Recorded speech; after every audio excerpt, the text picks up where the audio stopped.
బైబిల్ని ఎంతగా గౌరవిస్తామో ఖురాన్ని కూడా అంతగా గౌరవిస్తాం. నేను ఒకటే అడుగుతున్నాను, ఇప్పుడున్న పరిస్థితుల్లో మీరు మసీదుల్లో ఉన్నా మేము చర్చిల్లో ఉన్నా ప్రమాదం మన ఇద్దరికీ ఉంది అన్న విషయం మాత్రం మీ మనసులో ఉండనివ్వండి. రెండవది ఏంటంటే, నేను క్రైస్తవులంగా ఉన్నా మీరు ముస్లిం సహోదరులైనా మన ఇద్దరికీ తండ్రి అబ్రహాం గారే అన్న విషయాన్ని కూడా దయచేసి మీరు మనసులో ఉండనివ్వండి. మీకేదన్నా కష్టం వస్తే మా ప్రాణాలు అడ్డుపెట్టి కాపాడుతున్నాం. మాకేదన్నా కష్టం వస్తే దయచేసి మానవత్వంతో మీరు కూడా వీళ్ళు మా దాయాదులు అని మాకు అండగా నిలబడండి. మనకి దేవుడు ఉన్నాడు. మేము దేవుని చిత్తం అని ఎంత ధైర్యంగా అంటామో ఇన్షా అల్లా అని అంతే గౌరవంగా కూడా అంటాం.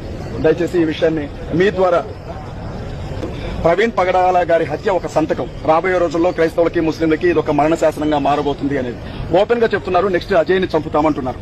బీజేపీ నేతలు వాళ్ళ పర్సనల్ పేజెస్ లో, అఫీషియల్ పేజెస్ లో అనౌన్స్ చేస్తున్నారు, నెక్స్ట్ చచ్చేది అజయ్ గారే అని చెప్పి నా గురించి మాట్లాడుతున్నారు.